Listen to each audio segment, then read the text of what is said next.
Bom dia! Sejam bem-vindos ao Manhãs da TV.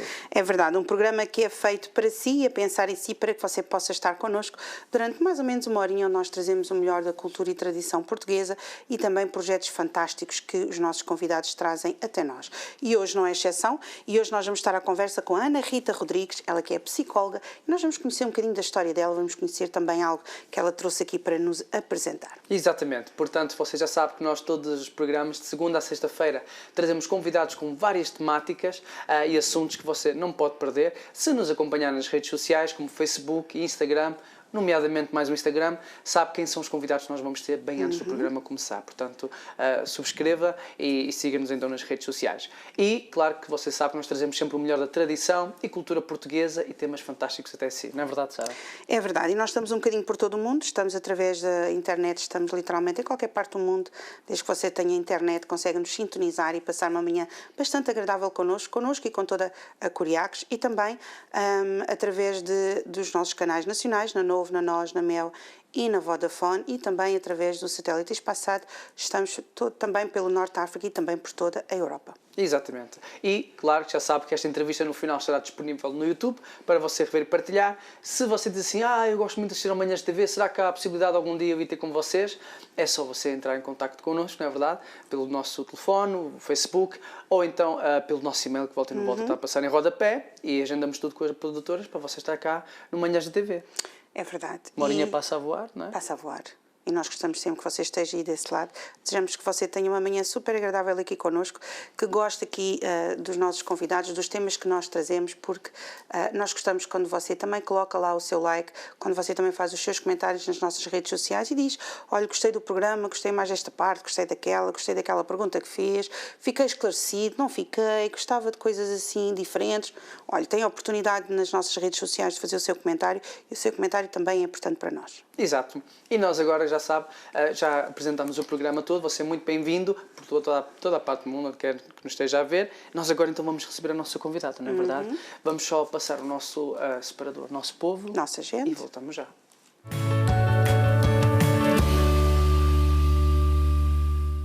Maravilha, já estamos de volta, não é verdade, aqui no nosso estúdio. O separador é muito rápido. E nós estamos então aqui com a nossa convidada de hoje, Ana Rita Rodrigues, psicóloga, que vem de uma terra espetacular, não é verdade, lá para cima, para o norte, até de Irmãs Índias, espetacular. Isto é como encontrar uma agulha num palheiro, eu acho.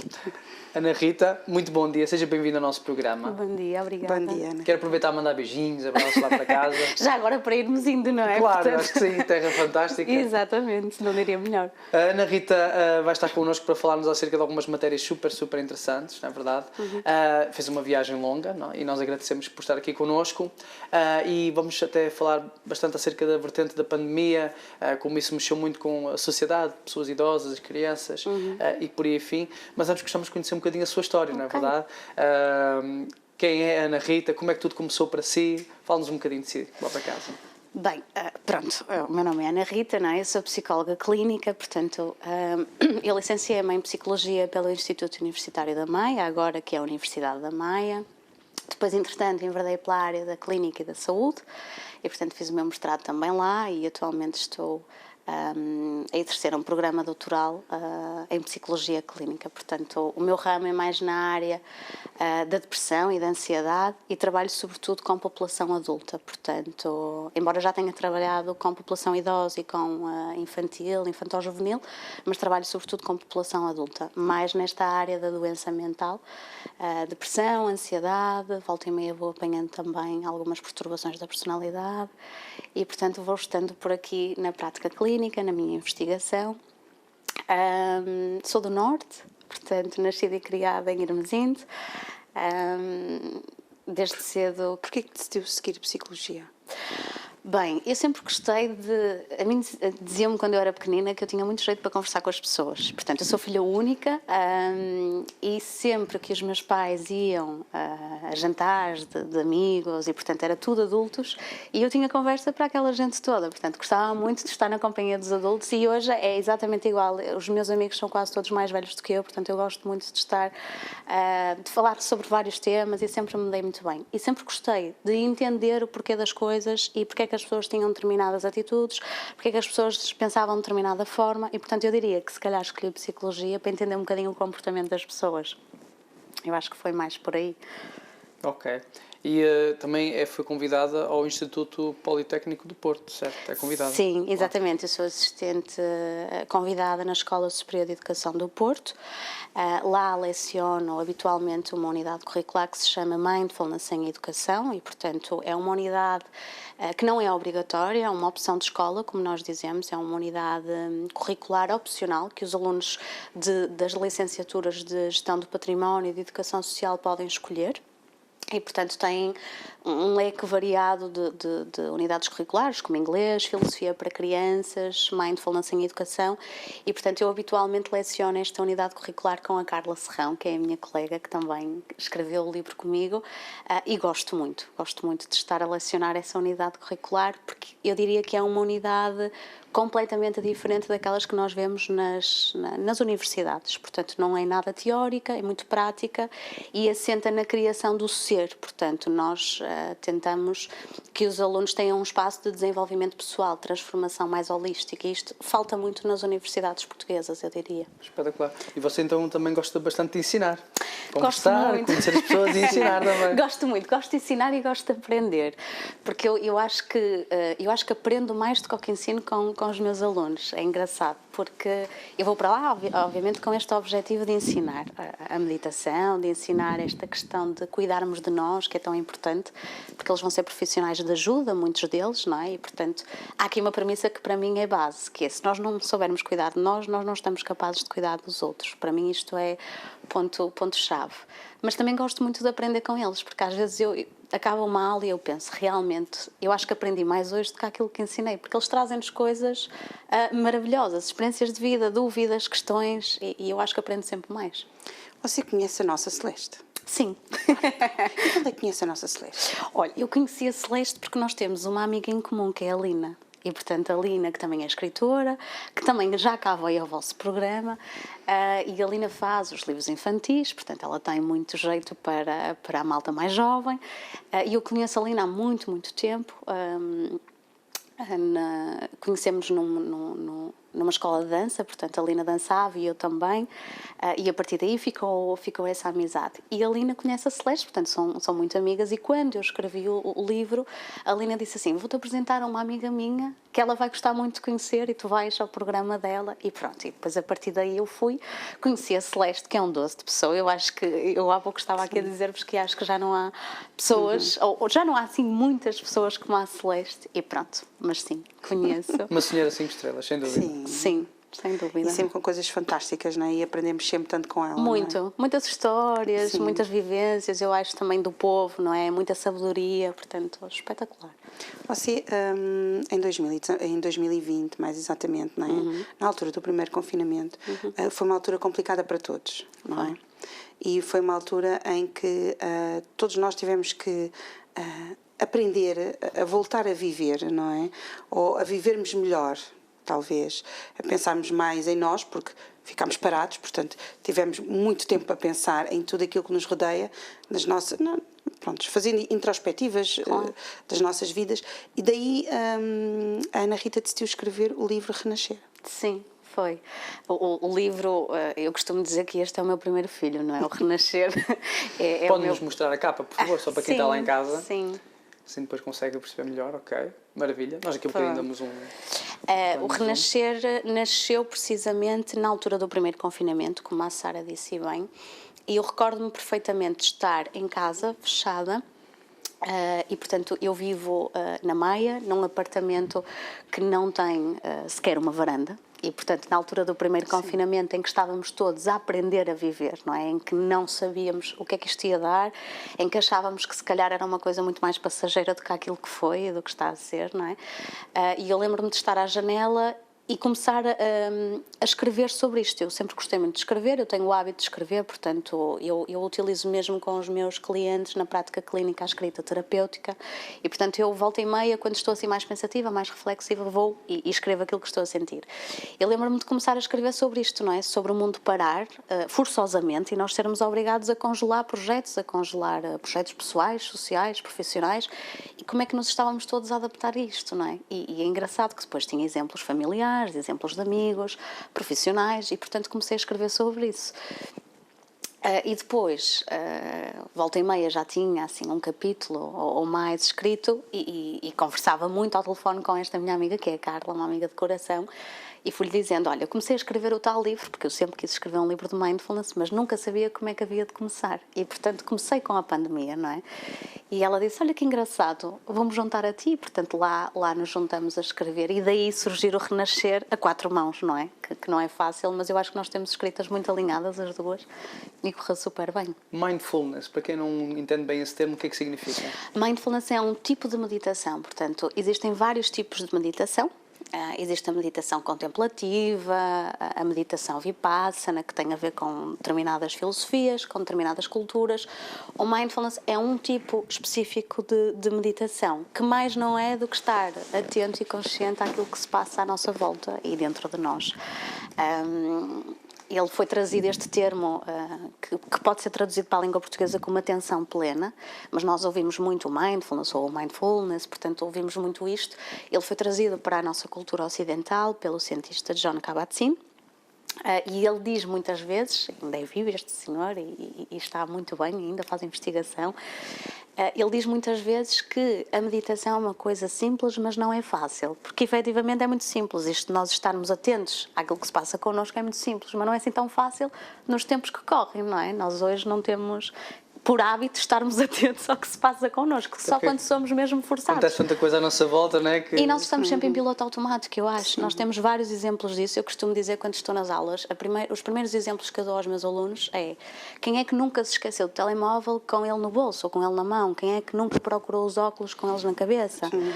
Quem é que nunca chegou ao frigorífico para ir buscar qualquer coisa e quando chega lá já não sabe o que é que vai buscar? Portanto, isto são exemplos de piloto automático. Nós não estamos desatentos, nós não estamos com problemas de memória. É um ritmo que nós criamos porque a nossa sociedade hoje em dia está mecanizada ao ponto de nós estarmos sempre assim, não é? Numa correria só.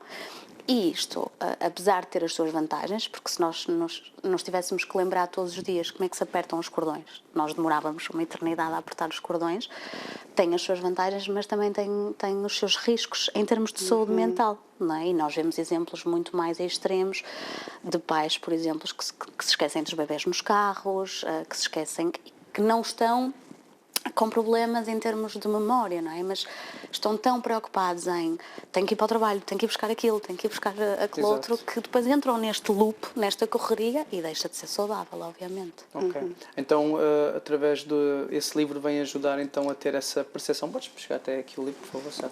Para mostrar melhor lá em casa aqui a capa. Ok. Renascer, depois eu baixo aqui um bocadinho o papelzinho. Então este livro vem ajudar a nós conseguirmos fazer essa meditação e ficarmos mais conscientes nos nossos redores, por assim dizer. Sim. Eu diria que o livro está dividido em 2 partes grandes, eu acho. A primeira parte fala-nos muito sobre como é que qualquer um de nós lidou com a pandemia, como é que a maioria lidou com esta paragem obrigatória. E dá-nos exemplos de conceitos que nós utilizamos muito na meditação mindfulness, como por exemplo a interdependência, que nós estamos todos ligados, não é? E ainda há pouco eu falava aqui que realmente este conceito é muito, muito importante. Eu vim aqui a uma entrevista a Lisboa e encontrei uma pessoa de Irmesinde. Nós, por muito que achemos que não estamos ligados uns aos outros, nós estamos ligados uns aos outros, não é? Exato.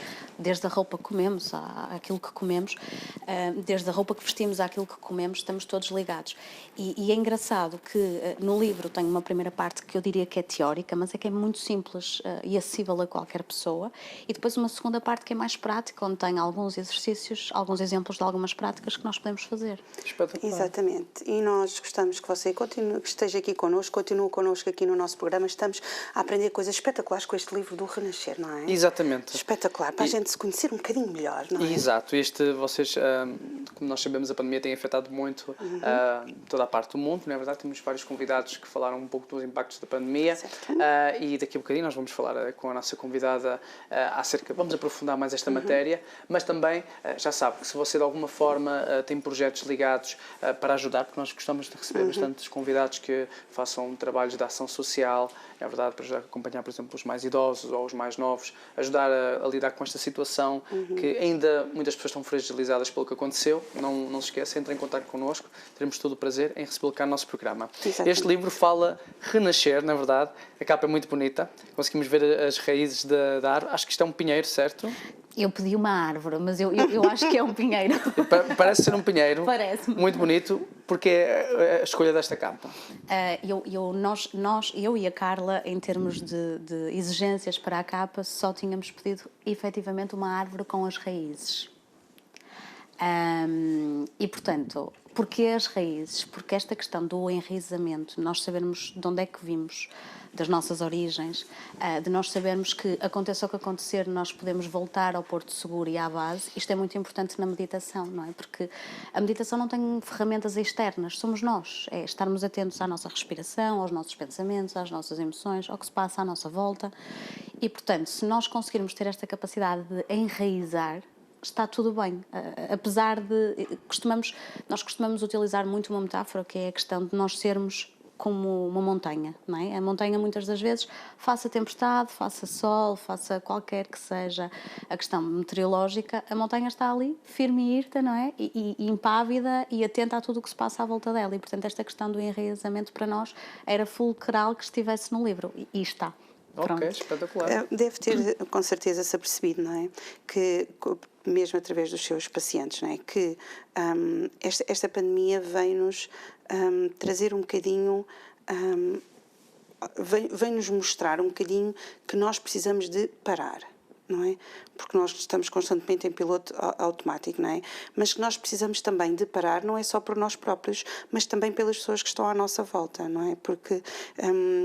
e corrija-me se eu estiver enganada, mas possivelmente com a pandemia, possivelmente não, aconteceu mesmo com a pandemia, houve muitos casos, não é, dentro das famílias, não é, dentro do seio familiar, em que chegou a haver até uma grande percentagem de divórcios após a fase mais complicada da pandemia, porque as pessoas esqueceram-se de como é que elas devem estar. Não é? Como é que elas se devem viver entre elas, não é? Exatamente pelo facto de vivermos constantemente no piloto automático, fazemos as coisas tão... agora vamos trabalhar, chegamos a casa, tratamos dos miúdos, pomos os miúdos a dormir, levantamos no dia a seguir, portanto, está sempre assim, não é? Na pandemia tivemos que parar. Sim, e eu diria que nós tivemos que parar e tivemos que nos habituar ou reaprender a viver uns com os outros, porque esta história de nós coabitarmos é muito diferente de nós convivermos, não é? Porque eu posso habitar com uma pessoa e não viver com ela, ou não estar nas mesmas rotinas, não estar lado a lado, não é? Nesta caminhada. E eu diria que a taxa de divórcio que tem vindo a aumentar desde o primeiro confinamento, já, tem que ver com isto. Houve muitas famílias que já não sabiam viver juntas e, portanto, entravam em casa em piloto automático, era aquela rotina, como a Sara disse bem, não é? De levantar, levar os miúdos à escola, ir trabalhar, chegar, jantar, muitas das vezes todos com os telemóveis à mesa, super cansados, dar banho aos miúdos, cama. Na pandemia nós tivemos que estar 24/24 todos juntos, não é? E, portanto, houve famílias que se aproximaram muito, não é? E casais que se aproximaram muito, e houve casais que perceberam que isto não dá certo, não é? E daí a taxa de divórcio ser bastante alta. Sim. Eu também acho que isto também mexe um bocadinho ali com... Antigamente, não é? Antigamente, quando os nossos avós tinham uma cadeira que não estava boa, a cadeira não era deitada fora, não é? Ela era restaurada, ela era cuidada, ela era tratada, ela era posta como deve ser, não é? E neste momento, muitas vezes é mais fácil nós deitarmos uma relação, ou uma relação com, seja com um casal, seja com quem for, uma relação com uma pessoa qualquer, para o lixo, digamos assim, do que tentar fazer essa relação funcionar, não é? Eu acho que isso também pode acontecer por um motivo, que é, às vezes, quando as relações deixam de funcionar, já estão num estado tal agravado, que às vezes, por muito que se tente consertar essa cadeira, já não há grande volta a dar, não é? Se calhar no tempo dos nossos avós, eles estavam muito mais atentos a qualquer coisa que acontecia à cadeira, não é? Então iam logo restaurar, iam logo tentar reutilizar aquilo para qualquer coisa, não é? Quando nós nos apercebemos, precisamente porque estamos em piloto automático e estamos neste ritmo infernal e frenético, quando nós nos apercebemos, muitas das vezes eu acho que já é tarde demais, porque já não há grande volta a dar.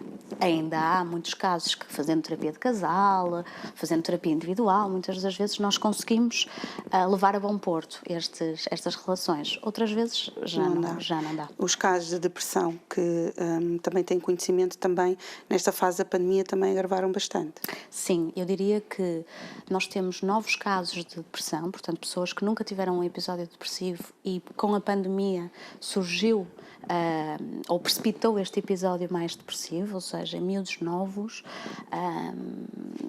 adultos também saudáveis até à data, não é? Porque isto da saúde mental, muitas das vezes, o limite é muito ténue, não é? Nós hoje estamos bem, amanhã podemos não estar, é o que é, como a saúde física, não é? Mas também diria que, para além destes casos novos, nós tivemos muitas recidivas, ou seja, pessoas com histórico de depressão que estavam minimamente equilibradas e que, no meio de um episódio pandémico, não é? E já lá vão 2 anos, não foram resilientes ao ponto de conseguir estarem estáveis do ponto de vista mental. Exato. Portanto, nós sabemos que tem sido mesmo uma fase muito sensível para todos, Sim. não é verdade? E é por isso que nós trazemos a nossa convidada para cá. E volta e não volta, se você nos acompanhar no Manhãs da TV, sabe que todas as nossas entrevistas estão disponíveis no YouTube e nós vamos sempre chamando pessoas que nos possam ajudar, mesmo com a parte psíquica, né? Com a parte mental e com o psíquico, porque é uma parte super importante, né? Por fora parecemos estar bem, mas lá dentro estamos completamente rastos, não sabemos muito bem como lidar com essa situação, então é ficar atento. Nós, volta e não volta, gostamos de tratar destes assuntos para ajudar. Para isso estamos aqui, Ana Rita, e quando falamos acerca deste livro, O Renascer, essa meditação que nós estamos aqui a falar, consegue mesmo fazer uma diferença, consegue ajudar a acalmar as emoções e a lidar com esta situação? Ou é só numa fase inicial, ou quem já está há muito tempo sente-se, sei lá, fechado em 4 paredes? Como é que esta meditação pode ajudar? Olha, excelente questão, e ainda bem que a colocou, porque tanto eu como a Carla, nós dizemos muitas das vezes que a meditação, e sobretudo a meditação mindfulness, hoje em dia virou moda, não é? E, portanto, qualquer pessoa prescreve mindfulness como se fosse pérola mágica ou fórmula mágica para tudo, e não é. Está bem? Eu gosto sempre de dizer que a meditação é uma ferramenta que está disponível, não é? E pode ser uma ferramenta melhor para mim, mas para si ou para a Sara pode ser outra completamente diferente, como pode ser, por exemplo, uma caminhada, como pode ser um jantar de amigos, como pode ser uma conversa com a esposa ou com o marido ou com um confidente, o que seja. E, portanto, eu não gosto de prescrever o mindfulness como pau para toda a obra, desculpando-me o termo, ok? Precisamente porque alguns dos casos, conforme estava a perguntar, que já são não tão ligeiros, eu diria, que já são algo moderado a graves, a meditação, vejamos, se nós na meditação estamos a promover uma maior consciência sobre as nossas emoções, se eu estou deprimida já e se eu vou meditar, eu ganho ainda mais consciência do quão deprimida eu estou. Faz sentido? Okay. E, portanto, eu já estou triste, a minha vida já não faz sentido, eu já não tenho esperança no futuro, muitas das vezes eu até já tenho pensamentos de ideação suicida ou outros. Se eu vou estar a meditar e todo aquele tumulto de pensamentos me vai estar a passar pela cabeça momento a momento, isto pode ser muito complicado. E, portanto, eu diria que a meditação é uma ferramenta, sim. Em estados mais iniciais de depressão é excelente, porque nos permite, se calhar, tomar este autocuidado próprio e esta consciência. Em estados mais graves, eu nunca prescrevo aos meus pacientes, aos meus clientes, nunca. Ok. Então, até mesmo por causa desse perigo, na verdade, pode ser uma força até um pouco negativa. Exatamente, nós podemos Tem que ser estar outras a remar ferramentas, exato. exatamente contrário ao nosso objetivo, não é? E além de que, nestes casos, eu queria ressalvar mesmo aqui, nestes casos de depressão moderada a grave, nós temos que sempre que ter um acompanhamento. Muitas das vezes eu tenho clientes que me chegam à consulta e dizem, doutora, mas aconselhe-me lá um livro de autodesenvolvimento. E eu digo, dou uma sugestão, nós temos muito bons livros de autoajuda e de desenvolvimento pessoal, mas eu digo assim, mas isto é apenas uma ferramenta, não é? Portanto, se deixar de vir às consultas, se deixar de tomar a sua medicação, se deixar de fazer o nosso plano terapêutico, não é o livro que vai mudar, não é? E, portanto, o livro, se calhar, é uma porta, é uma janela de entrada. Muitas das vezes, quando as pessoas leem o Renascer, às vezes até depois me dizem, olha, a partir do momento em que li o teu livro ou o seu livro, isto chamou-me a atenção para um aspecto e eu agora já faço isto, não é? Criam-se novos hábitos, fazem-se novas escolhas e isto é importante. Agora, como plano terapêutico, como ferramenta terapêutica por si, nenhum livro, e eu acho que, aliás, tenho a certeza que nenhum livro vai tratar. Isso aí deve ser mesmo já as pessoas no piloto automático, que nós aqui queremos tudo para amanhã, não é? Queremos tudo rápido. É. Estamos numa era em que é tudo rápido, Tudo. entregas a 5, 10 dias no máximo. Sim. E querem assim também na vida. E se calhar é isso que eles pensam em fazer com várias ferramentas que hoje em dia já se sabe por causa da internet, pessoas formadas, psicólogos, como o caso da doutora, pensam, não, eu também vou fazer à minha maneira, vou ler este livro ou vou tentar praticar isto em casa, mas a doutora tem outras bases que teve anos e anos a estudar para conseguir acompanhar a pessoa num caminho mais seguro para ela. Portanto, na realidade, não é que isto seja a cura Mágica. Exato. Pode ser um boost, mas Sim. não substitui um acompanhamento diário. Sim. E há coisas que levam tempo e o ser humano leva tempo. Leva tempo, não é? Até porque nós, para ganharmos, entre aspas, desculpando-me o termo, mas para nós ganharmos um episódio depressivo ou ganharmos uma depressão, não é? Nós levamos muito tempo. Nós, quando vamos estudar a origem desta depressão, muitas das vezes tem bases na infância, tem bases... Não quer dizer que seja por causa da nossa infância, por causa do nosso desenvolvimento, houve um precipitante agora, por exemplo, mas se calhar se nós formos puxar a fita atrás e estudar a história desenvolvimental deste paciente, nós percebemos, ok, aqui já havia estes indícios, estes e estes, não é?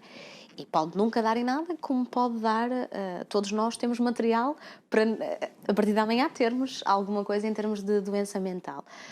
E, portanto, se nós demoramos muito tempo a ter este episódio depressivo, ou se demoramos muito tempo a ter um ataque de pânico, ou uma perturbação de sono, não é? Muitas vezes dormindo mal, também não vai ser em 2 dias que nós vamos remediar essa situação. E às vezes as pessoas chegam à consulta e dizem assim, mas, doutora, eu vou ficar boa em quanto tempo? Ora bem, vamos lá cá desconstruir isto, não é? Não vai tomar nenhum medicamento, a psicoterapia é uma coisa de média, longa duração, não é? Até porque nós vamos às bases, vamos às origens e, portanto, nós temos que reconstruir tudo, não é? É como se estivéssemos a reconstruir uma casa. Ok, certíssimo. A doutora teve-nos a falar que este seu livro, né, O Renascer, de seu e da Carla Serrão, se não me engano, um mês e pouco, fizeram um livro todo, né, as páginas todas, por assim dizer, o conteúdo. Como é que foi para vocês escrever este livro? Normalmente há pessoas que levam mais tempo, pronto, querem esperar e ter a aprovação de outras pessoas. No vosso caso foi muito rápido, como é que foi? Foi muito rápido e eu acho por várias razões. Primeiro porque eu e a Carla somos 2 mulheres que também, quando no que toca a desafios profissionais, nós é para fazer, então é para fazer, não é? Não fica em banho-maria. Eu e a Carla somos muito parecidas nesse aspecto. E depois, porque a própria pandemia também nos obrigou a estarmos em constante atualização dia a dia. Eu lembro-me de estar a escrever, e nós temos aqui passagens no livro que falam sobre, por exemplo, o assalto aos papéis higiênicos nos supermercados. Isto é uma coisa que aconteceu. Se calhar agora não, mas no início, se recordam, nós íamos a um supermercado e já não tínhamos papel higiênico, as pessoas acharam que o bem mais precioso era o papel higiênico naquela altura, não é? E, portanto, racionalmente... Posso morrer à fome, mas não vai faltar papel higiênico lá em casa. Não Exatamente. falta. E, portanto, se faz sentido, não faz, mas é precisamente isto que traduz o ser humano. Em momentos de crise, nós tomamos decisões que muitas das vezes não têm sentido nenhum. Decisões impulsivas, tomadas em base de emoções, não é? E muitas das vezes não nos ajuda. E, portanto, como fomos obrigadas dia a dia a estarmos atualizadas, não é? No número de casos, agora já podemos fazer isto, agora não podemos, agora temos que fazer isto, agora depois a procura da vacina. Portanto, este livro foi mesmo nos inícios dos os inícios, não havia vacina, não havia nada, e portanto daí também esta rapidez em escrever o livro. Agora, eu diria que o primeiro produto que nós entregamos à editora é muito diferente deste produto final, porque estava completamente diferente, estava mais, se calhar, denso, mais profundo, e a editora fez-nos um pedido que eu hoje muito agradeço, porque assim chegamos a mais gente no livro. A editora disse-nos assim: este livro tem que ser lido por qualquer pessoa, porque a mensagem que vocês querem passar é muito boa e tem que ser lida por qualquer pessoa, e portanto vamos lá simplificar esta linguagem, não é? Eu e a Carla estávamos habituadas a escrever artigos científicos, portanto a escrever tudo aquilo meio académico, e foi um desafio giríssimo para nós, não é? Simplificar isto que é tão complexo. Portanto, o produto final em nada tem que ver com aquilo que foi feito em 1 mês e meio, depois foi aqui muito limado. Sentem que conseguiram cumprir a missão? Eu acho que sim, estou muito orgulhosa. Ok, espetacular. E qual é o seu capítulo preferido? Porque quando falamos acerca do nosso conteúdo que nós escrevemos, há sempre aquele capítulo que mais sem me toca. dúvida. Olha, eu gosto muito de 2 capítulos. Um é mais meu, como eu costumo dizer, outro é mais da Carla. Embora nós tenhamos escrito o livro a 4 mãos, mas há partes que são claramente minhas e há partes que são claramente da Carla, e portanto eu depois dou os ajustes, ou a Carla dá os ajustes. E portanto eu gosto muito do capítulo do Mindfulness, que eu não sei se é o 4º, se é o 5º. Gosto muito desse capítulo porque efetivamente é a minha área de interesse, é a minha área de investigação, é a minha ferramenta de trabalho. É o capítulo 4, Habitar no Presente, Mindfulness, uma forma de ser e de estar. Gosto muito deste porque nós começamos logo por dizer o que é que não é o Mindfulness. Quando as pessoas muitas das vezes chegam à consulta e dizem assim: ai doutora, isso não é para mim, que eu não consigo estar quieta. Eu digo logo: bem, se eu consigo meditar, qualquer pessoa consegue, portanto também vai conseguir, porque eu sou muito enérgica, gosto sempre de estar a fazer 30 mil coisas ao mesmo tempo, e portanto eu digo logo isto aos meus clientes: se eu conseguir, qualquer pessoa consegue. E vamos desconstruindo estes mitos que vemos associados à meditação, que não é uma religião, ok? Que as pessoas não têm que ter uma religião propriamente dita para meditar, que não é o pau para toda a obra, portanto que nós através do Mindfulness podemos não conseguir chegar a todos os lugares, não é? Que pode não funcionar para mim, mas que pode funcionar muito bem para o meu vizinho do lado. Vamos desconstruindo isto, porque eu acho que assim estamos a passar uma mensagem muito mais realista à pessoa. A pessoa não vai ao engano, não é? Quando experimenta já está muito mais consciente daquilo que pode encontrar. E também gosto muito do capítulo ligado mais à questão da compaixão, das atitudes pró-sociais, que foi uma coisa que nós vimos muito nesta pandemia. Apesar de nós vermos estes medos, estes assaltos ao papel higiênico, não é? Irracionais, também vimos movimentos muito solidários, não é? De miúdos a levar alimentos e medicamentos a pessoas idosas que não tinham tantas possibilidades, de grupos que se juntaram para recolher bens alimentares. Nós temos recebido muitas associações aqui que desde a pandemia têm feito um esforço para ajudar a comunidade. Exatamente, e nós vimos estes movimentos, ouvimos aqui um boom de movimentos neste sentido, não é? E acho que as competências que nós todos temos, não é? Uns mais do que outros, mas nós todos temos, o ser humano, estas competências pró-sociais, não é? A compaixão, a generosidade, a bondade, o amor, estão relatadas também num destes capítulos, e para mim estes são os 2 capítulos de eleição, eu diria. Okay. Eu gosto muito daquilo que falou há pouco, que é o de estar no presente, não é? Porque muitas vezes grande parte das pessoas, por vezes, ou está presa no passado, ou está com os olhos no futuro, que ainda nem sequer sabe o que é, não é? Mas não vive o presente, não é? E muitas das coisas, por exemplo, a ansiedade, não é? E o facto de a gente estarmos constantemente preocupados, muitas vezes é exatamente porque não estamos a viver o presente. É exatamente, Sara. E nós muitas das vezes dizemos, e aliás vê-se imenso, isto já não é tão académico, já é mais senso comum, quando nós estamos muito presos no passado, nós temos tendência a estar mais em estados depressivos. Quando nós estamos muito focados no futuro, a sofrer por ansiedade antecipatória, nós tendemos a ter quadros mais ligados à ansiedade. E raramente estamos a viver o presente. Eu muitas das vezes dou muitos exemplos ligados com isto mesmo, que é quando nós vamos de férias. É muito engraçado que nós estamos 1 mês antes a pensar, já só falta 1 mês, não é? E nós vamos contando os dias para termos aquela semaninha, ou aquelas 2 semanas, ou 3, o que seja, de férias. E, portanto, estamos ali a antecipar. Chegamos às férias, não é? E vamos supor que vamos para um local, estamos a pousar as malas, mal chegamos, dizemos, isto é tão bom, não é? O que é bom acaba depressa. Portanto, já estamos a antecipar uma saída. E às vezes nós estamos 1 semana de férias e já estamos a dizer, que pena, daqui a 3 dias já vamos embora. E, portanto, não estamos a viver o presente. E isto acontece tantas vezes com tantas áreas e com tantos assuntos diferentes que é engraçado, não é? Nós pensarmos nisto, mas sim. Portanto, nós temos que aproveitar os momentos do presente. Sim. Há pouco, quando falávamos na questão dos divórcios, não é? Muitas destas famílias não conseguiam aproveitar os momentos presentes, ou seja, quando nós vamos a um restaurante e vemos uma mesa inteira, uma família inteira com os telemóveis, não é? As crianças a verem, e eu não estou de todo a criticar, isto não é um julgamento, isto é uma constatação de factos, que é as crianças nos tablets entretidas a ver as coisas, não é? O pai se calhar a procurar uma coisa de trabalho, a mãe entretida nas redes sociais, portanto, eles não estão a viver aquele momento em família, não é? E nós já temos poucos momentos em família hoje em dia, porque os horários laborais são terríveis, não é? Os miúdos também têm escola imenso tempo, já não são miúdos como eu fui, se calhar, ou como vocês foram, de brincar na rua, essas coisas todas. E, portanto, estão a perder este presente, não é? Estão ali, e como estes exemplos vários, não é? Eu, por acaso, estou aqui, estou a aproveitar esta conversa com vocês e estou muito entretida, mas eu podia estar aqui a pensar no que tenho que fazer de jantar logo à noite, não é? E isto é vários exemplos assim, não é? Nós, quando começamos a meditar, muitas das vezes não conseguimos porque só nos aparece a quantidade de pensamentos de afazeres que nós temos que fazer. Por exemplo, tenho que tirar a carne do congelador, tenho que preparar a sopa para os miúdos, tenho que não sei o quê. E isto, quando nós estamos a meditar, aparece muito, em muita força, é engraçado. Nós, quando pensamos nestes casos, quando surgiram estes casos de pessoas que tiveram necessidade de recorrer ao psicólogo, né? Quando nós pensamos nestes casos, muitas vezes, e há pouco eu falou nisso, que é das crianças e dos jovens, não é? As crianças e os jovens não estavam habituados a passar tempo com os pais. Não estavam. Falo por experiência própria, né? Pronto. Não estavam. E, embora, por exemplo, possa até haver um excelente ou um bom relacionamento familiar, mas não estavam habituados. Portanto, viver 24 horas por dia, nos mesmos espaços, nas mesmas horas, Sim. com as mesmas pessoas, é um desafio muito grande. Não é? E agora já estamos naquela fase em que estamos a descontinuar, pronto, já estamos um bocadinho a voltar ao ritmo. Ou uma nova rotina. Uma nova rotina, sim.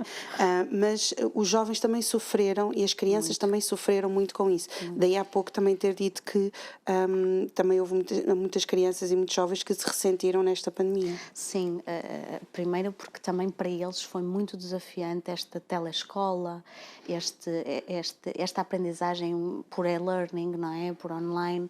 Portanto, também para eles... Para não falar daqueles casos mais extremos que nem computador tinham e, portanto, em termos de igualdade, nós não tivemos igualdade para todas as crianças do nosso país, não é? Portanto, houve crianças que tinham todas as condições e mais algumas e outras que não tinham absolutamente condições nenhumas. Quando nós falamos de limiares da pobreza, por exemplo, que é uma realidade que pouca gente conhece, não é? Nós falamos que, se calhar, aquelas crianças, a única refeição quente que tinham era na escola. As escolas fecharam, estas crianças ficaram sem aprendizagem, sem direito a um direito básico que é a educação, não é? Sem comida muitas das vezes, porque em casa se calhar não têm a refeição quente, não é? E portanto não houve igualdade para todas as crianças. E respondendo um bocadinho à sua questão, as crianças também foram obrigadas a parar e muitas das vezes sem ter esta noção que nós adultos tínhamos, que isto é um vírus, não sabemos muito bem como é que isto se vai comportar, não sabemos muito bem quais vão ser as dimensões deste problema, não é? Destas dificuldades, e portanto elas não percebiam porque é que estavam ali todos fechados, as mais pequeninas, obviamente, todos fechados em casa, o pai e a mãe, ou a mãe, ou o pai, ou o que seja, estar no computador, o pai está no computador também a trabalhar, muitas das vezes sem grande privacidade de espaços, portanto, isto em termos de ganhos também na aprendizagem, na educação, também foi muito desafiante, não é? E sim, muitas crianças não compreendendo, não tendo este poder de encaixe, esta resiliência, pode ter suscitado aqui problemas em termos de saúde mental, e suscitou, obviamente. Ok. Quando nós falamos acerca de usar a meditação para ajudar, na verdade, assim, exemplos práticos para quem está lá em casa e está a ouvir pela primeira vez o Mindfulness, um exemplo prático e simples para uma pessoa que diz, eu gostaria de experimentar, como é que ela poderia começar em casa só para ter uma experiência? Olha, para já nós fazemos aqui uma divisão de práticas formais e de práticas informais. O que é isto de uma prática formal? Uma prática formal é quando nós nos sentamos propositadamente num espaço silencioso, num espaço acolhedor, sem ruídos sonoros, para meditar. E, portanto, eu posso ir para o meu quarto, fecho a porta do meu quarto, coloco um áudio de meditação. Há imensos áudios disponíveis no YouTube, há imensas aplicações disponíveis para os telemóveis, mesmo quando as pessoas querem começar a meditar. Se não quiserem começar com áudios ou com vídeos de meditação, podem simplesmente estar atentos à forma como respiram. Eu costumo dizer isto. E não é para alterar a forma como respiram, não é? Agora deixa-me respirar mais lentamente ou mais profundamente. Não. É estar atentos. Olha que engraçado, eu tenho a respiração ofegante. Olha que engraçado, eu tenho a respiração mais profunda, não é? Pronto, estar atentos. Só isto já nos coloca no momento presente. Eu costumo dizer que a respiração é a melhor âncora para nos ancorar no presente, porque não existem duas inspirações iguais nem duas expirações iguais, não é? Portanto, Sim. nós, ao respirarmos, estamos mesmo a viver aquele momento. É aquilo e já passou. E a pessoa pode fazer isto. Isto é uma prática formal. Há muitas outras.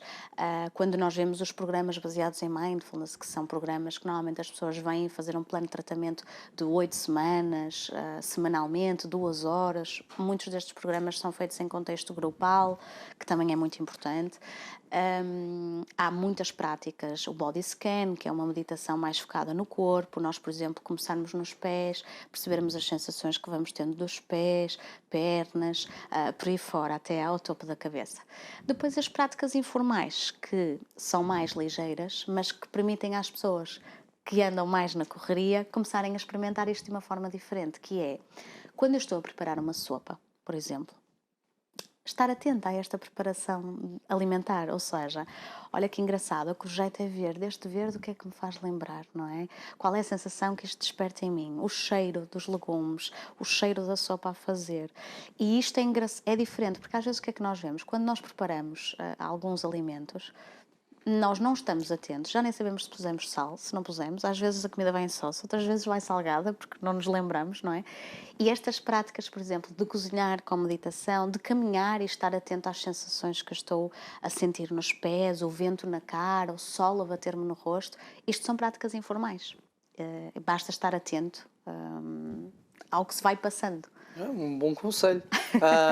Isto faz-me lembrar uma história que eu vi na televisão, que eu acho que acerca disso de nos ancorarmos no presente é super importante.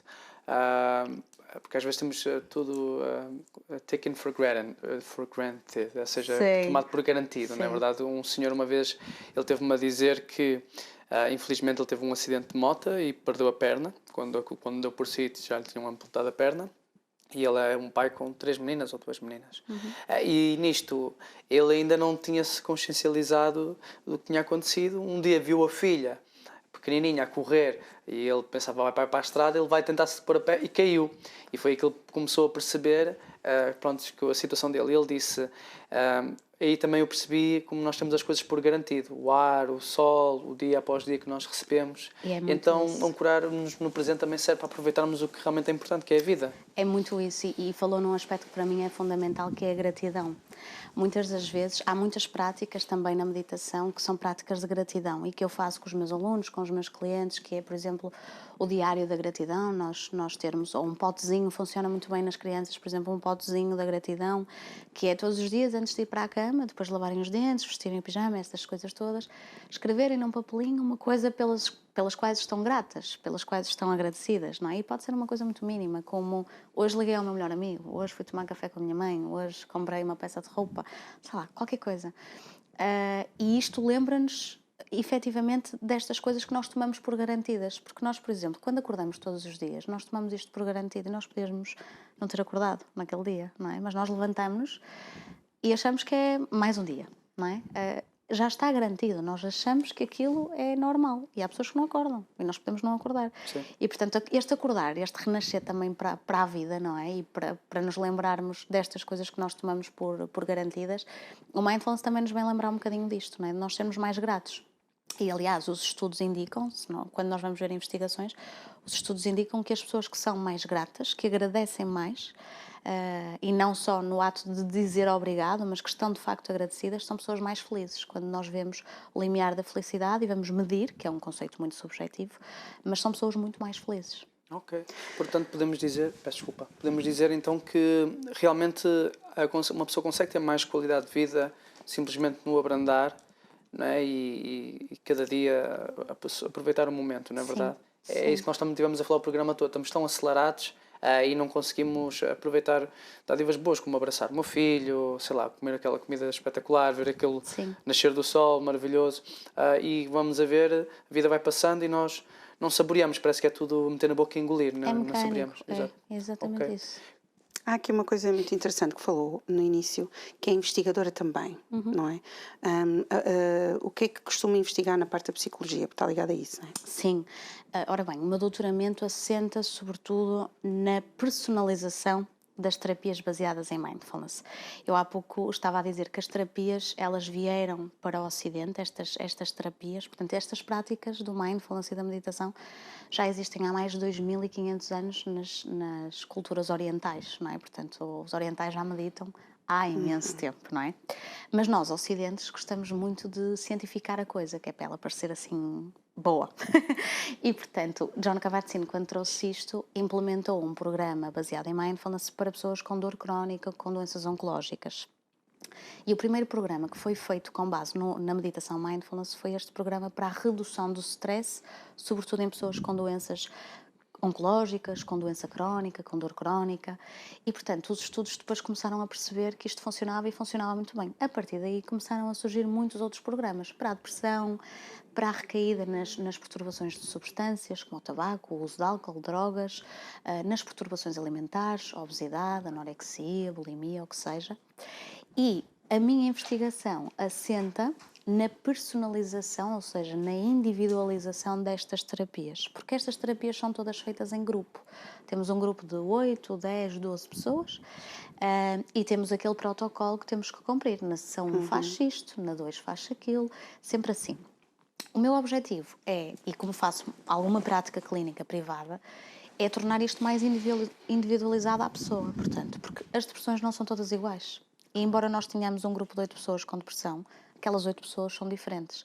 E, portanto, a minha área de investigação é muito nesta lógica de perceber pequenas características, pequenas individualidades do ser humano, para nós conseguirmos aumentar a eficácia destes tratamentos e promover, assim, se calhar, tratamentos mais eficazes para a depressão e para a ansiedade. Okay. É mais neste sentido. E também investigo. Uma parte da minha investigação também está ligada à regulação emocional, porque, como nós sabemos, a depressão e a ansiedade são perturbações promovidas, se calhar, e mantidas também pela esta desregulação emocional. Portanto, também investigo muito a área da regulação emocional, das nossas emoções. E o que é que mais gosta nessa área? Olha, eu gosto muito de trabalhar com doença mental, porque me faz lembrar desta premissa básica, não é? De o quão agradecida eu estou por estar bem hoje, não é? Porque às vezes eu lido com tanto sofrimento humano e às vezes a doença mental é subvalorizada aqui em Portugal. Nós estamos num caminho muito longo e já fizemos longos passos nesta direção, mas ainda temos muito a percorrer. Quando nós vemos uma pessoa que tem cancro, nós somos muito mais atentos a esta pessoa, não é? A doença física, ela manifesta-se, ela é visível, não é? E nós vamos levá-la à quimioterapia ou à radioterapia, estamos atentos aos vômitos, aos sintomas colaterais que vão aparecendo com os tratamentos, estamos sensíveis, somos empáticos. Quando nós vemos alguém com ataques de pânico, com fobia social, que tem medo de falar para pessoas em contexto da audiência pública, quando nós vemos alguém com um episódio depressivo, seja único ou seja recorrente, nós tendemos a subvalorizar e não percebemos porque é que aquela pessoa está deprimida. E muitas das vezes dizemos assim: mas eu não percebo, tens tudo, tens um casamento, tens filhos, tens um trabalho, tens comida na mesa, como é que estás deprimida, não é? E isto às vezes não se entende, não é? Porque não é visível e às vezes a depressão não tem rosto. Às vezes nós achamos que as pessoas deprimidas são aquelas pessoas muito tristes, muito pouco bem vestidas, pouco bem cuidadas. Podem ser de facto, mas também podem ser pessoas que se riem em contexto social e a depressão não tem rosto e, portanto, gosto muito de trabalhar nesta área porque me lembra mesmo de fazer algo por estas pessoas que às vezes são tão discriminadas, diria eu. Qual é a necessidade ou quando é que uma pessoa deve recorrer a um psicólogo? Olha, eu diria que nós todos, eu sou apologista de que nós todos devíamos ter um psicólogo. E eu passo a explicar. Da mesma forma que nós temos um médico de família e que vamos lá uma vez por ano, de 2 em 2 anos, ou até com maior periodicidade, para ver se está tudo bem, para fazer um check-up, nós devíamos, se calhar, também ter um psicólogo ou um psicoterapeuta de confiança para, em momentos desafiantes, em momentos de mudança, em momentos de crise, se calhar termos alguém que nos possa ouvir, que nos possa amparar estas quedas, não é? Porque uma coisa é nós cairmos no chão, outra coisa é cairmos se tivermos um colchãozinho, não é? A queda é muito mais amortecida. E, portanto, todos nós passamos por mudanças que são desenvolvimentais, que são normativas, que são fundamentais. Mas, se calhar, eu posso lidar melhor com elas e a Sara pior, o Zé melhor, o que seja. Portanto, eu diria que nós todos devíamos ter um psicólogo de referência. Quando, em limite, não é? Portanto, quando nós começamos a perder o interesse nas atividades, quando nós começamos a deixar de querer passar tempo com a nossa família, a deixar, gostava tanto de fazer aquilo e agora já não gosto, gostava tanto de comer aquilo e agora já não gosto, não me apetece levantar do sofá, isto no caso da depressão, se calhar é melhor procurar um profissional de ajuda, não é? Quando eu começo a ter muitos ataques de pânico, porque um ataque de pânico, 2, é normal, nós todos podemos ter um ataque de pânico na vida, é perfeitamente normal.